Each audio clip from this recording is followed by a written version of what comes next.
keberadaannya selalu ada, tak kasat mata, tapi dia kini ada.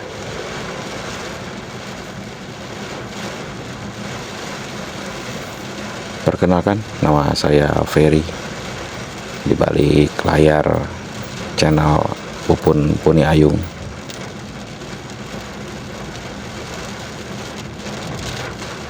Profesi sebagai driver antar unit mobil bekas ke berbagai daerah. Dan kebiasaan saya, biasanya saya antar unit itu kebanyakan jalan malam ya. Dan udah dipastikan sendiri gitu. Karena kalau berdua ya mempengaruhi uang jalan kita gitu. Jadi ya kebanyakan sendiri dan kebanyakan jalan malam.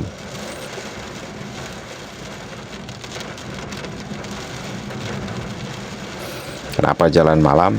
Karena ya jalan malam menurut saya ya lebih fokus aja, lebih adem, lebih nyaman aja. Tapi di suasana kenyamanan jalan malam ada beberapa hal yang nggak bisa dijelaskan dengan nalar gitu. Jadi kalau misalkan jalan malam itu mungkin ya buat sebagian kawan-kawan driver juga adalah yang pernah mengalami gitu.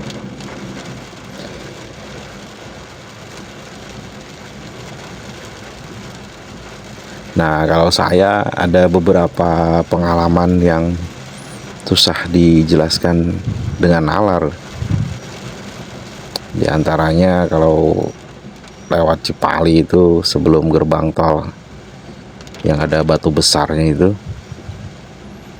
itu pernah ngalamin hal yang ya di luar nalar lah. Terus di hutan pinus sebelum Majenang ngalamin juga di luar nalar. Terus di tol Bawen sampai Salatiga pernah ngalamin juga. Dan yang paling bener-bener rada-rada ekstrim itu di luar nalarnya ya pas di Alas Baluran, Banyuwangi. Cuman yang biasanya saya rasa ya kalau misalkan bakal ada hal-hal yang di luar nalar itu biasanya suasananya itu, suasana jalannya ya terutama itu sepi gitu. Sepi dari apa ya, nggak biasanya gitu, kayak sepi, anyap gitu ya, seolah-olah menandakan apalah. Cuman kan kalau saya pribadi itu nggak terlalu peduli ya. Takutnya kalau kita peduli itu jadi timbul sugesti yang aneh-aneh gitu. Makanya tiap ada perasaan misalkan kok jalan ini sepi gitu, nggak ada barengan, nggak ada yang papasan. Nah itu kadang kebiasaan saya itu langsung garcep nilep spion yang di tengah tuh. Nilep spion yang di tengah, terus nyalain lah lampu yang di dalam mobil gitu.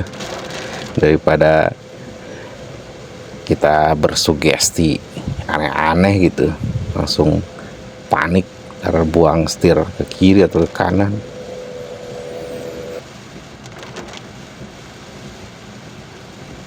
Makanya kebiasaan saya selalu nilep spion tengah sama nyalain lampu dalam mobil kalau sekiranya suasananya anyep gitu.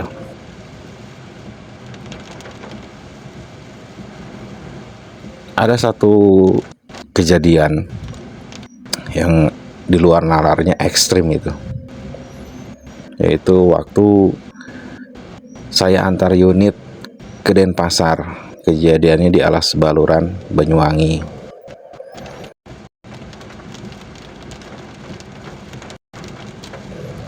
Waktu itu ya normal-normal aja biasanya gitu kan. Cuman karena udah banyak dengar cerita sebelum masuk ke kawasan itu, saya berhentilah di Alfa itu. Saya berhenti di Alfa. Ada beberapa yang lagi berhenti juga gitu kan. Terus kasih tahu lah, kalau nggak salah waktu itu sekitar jam 2-an lah. Dan kejadian ini kalau nggak salah tahun 2014 lah. Nah, orang-orang itu ngomong gitu ke kita itu, "Mas, jangan jalan dulu," katanya, "nunggu subuh. Soalnya banyak cerita lah," katanya, "kalau lewat Alas Baluran." Ya waktu itu saya sekedar menganggukkan kepala, "Ya Mas, makasih udah diingatkan."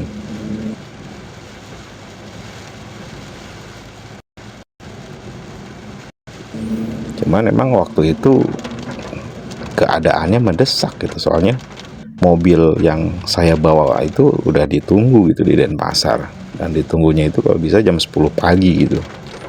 Makanya mau nggak mau ya saya nggak bisa nginep di situ. Makanya saya langsung jalan lagi lah.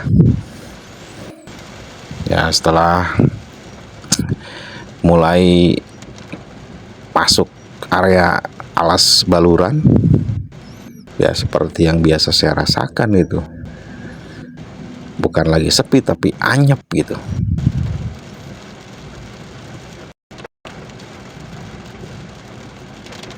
Wah, saya bilang kalau udah anyep gini urusannya sugesti saya kemana-mana, saya bilang kan. Akhirnya udahlah, saya bilang yang penting kita wajib nyampe Denpasar tuh jam 10 pagi gitu. Akhirnya di tengah perjalanan Alas Baluran itu, hal aneh yang bener-bener saya aja nggak ini gitu, maksudnya nggak sampai. Biasanya kan kalau ada hal-hal yang mencurigakan, bodo amat gitu kan, jalan terus.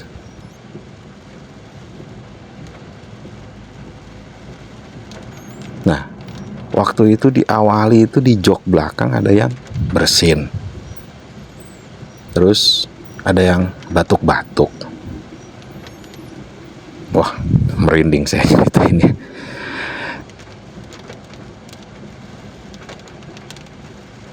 Terus pas awal bersin terus batuk, ya saya langsung lah garcep, saya tilep tuh kaca spion yang di tengah tuh. Cuman belum sempat nyalain lampu yang di dalam mobil. Akhirnya setelah dikuat-kuatin, cuek bodo amat gitu kan, ada yang bersin ada yang batuk, malah kejadiannya makin ekstrim gitu kan.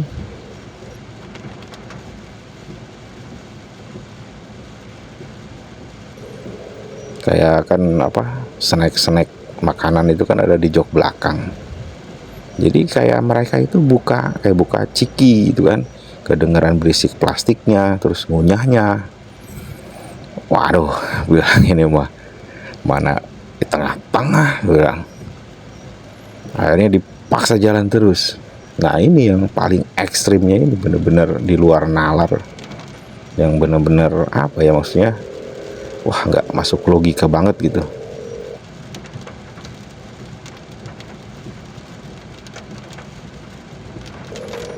Jadi si kaca itu turun sendiri gitu,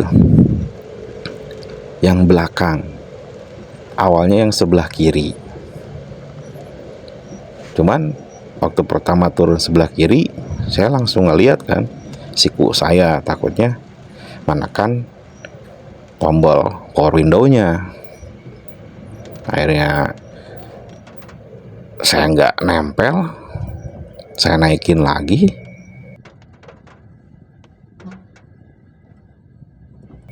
Udah dinaikin malah yang kanan turun gitu. Saya naikin yang kanan, yang kiri bagian depan. Saya bilang, jadi bergantian gitu.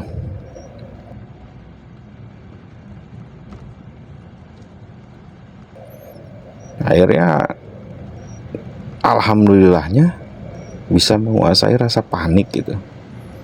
dengan segala kemampuan membaca doa gitu kan. Alhamdulillah itu setelah, ya bukan sugesti ya, maksudnya kita buka kaca malah disengajain gitu. Saya buka kaca, saya bakar rokok, terus saya baca keras-keras lah yang bisa saya baca gitu. Alhamdulillah hilang semua itu. Akhirnya setelah nemu perkampungan, ada rumah, ada warung, saya berhenti, saya ngopi lah, terus saya cerita ada kejadian begini, terus yang orang warung ikut cerita juga katanya, kalau apa, yang bagian di jurang nangis atau apalah namanya itu.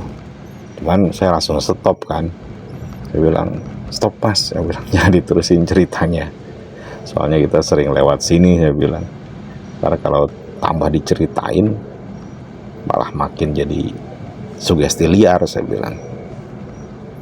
Akhirnya ya udah, orangnya gak nerusin ceritanya. Setelah rada tenang, minum kopi, saya jalan kembali.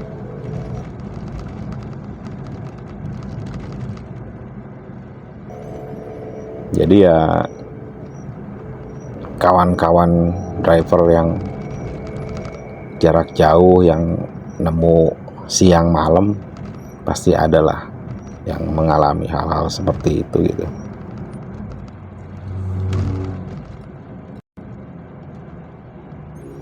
Cuman ya itu tadi, kalau saya pribadi nggak pernah ngungkap, nggak pernah diobrolin sama orang-orang, takut orang-orang yang kita ajak ngobrol tentang cerita itu malah nambahin cerita aneh di tempat yang lain lagi gitu, jadi nambah sugesti gitu. Ya prinsip saya mah kalau misalkan ya udahlah, kita ngalamin ya udah gitu. Soalnya biasanya kalau udah kita cerita-cerita pengalaman horor atau mistis, biasanya lawan bicara kita juga nambahin gitu.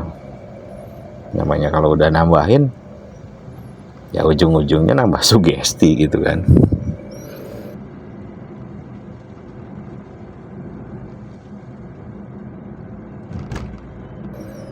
Ya itulah sedikit pengalaman yang benar-benar di luar nalar, terus ya ekstrim kalau menurut saya pribadi gitu, sampai bisa menggerakkan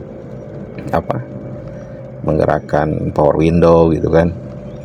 Terus setelah saya nyampe pelabuhan, saya cek di jok belakang itu, ya si makanan ringan itu bener-bener kebuka gitu, berantakan gitu, si ciki-ciki itu.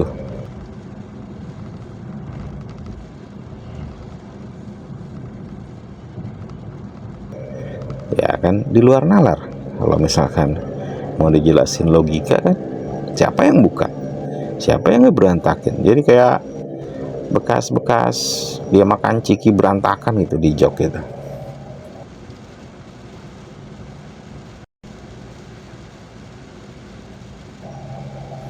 Jadi itulah sepenggal cerita yang saya alami, yang paling ekstrim lah di luar nalarnya, yaitu di Alas Baluran, Banyuwangi.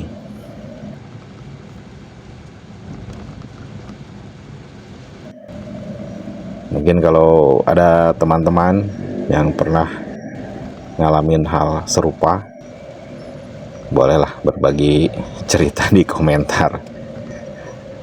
Walaupun ya bisa jadi sugesti baru gitu, kalau misalkan tempat ini ada ini, tempat ini ada ini.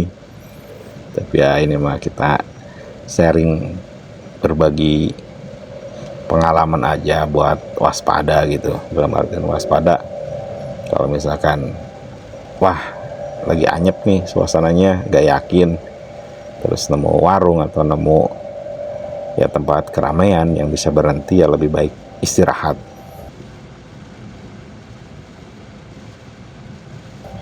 Karena yang saya pahami itu sebenarnya kepanikannya itu mungkin ya yang bakal bikin celaka. Bukan hal gaibnya gitu yang bisa mencelakai, tapi kepanikannya gitu. Jadi misalkan kita kalau dalam keadaan sendiri, tahu-tahu ada hal-hal yang aneh terus panik kan bisa bawa apa, kasarnya bisa banting setir ke kiri atau ke kanan gitu. Iya, kalau jalannya lurus kanan kiri kok apa nggak berbahaya. Kalau misalkan kanan kiri tebing sama jurang kan bahaya gitu.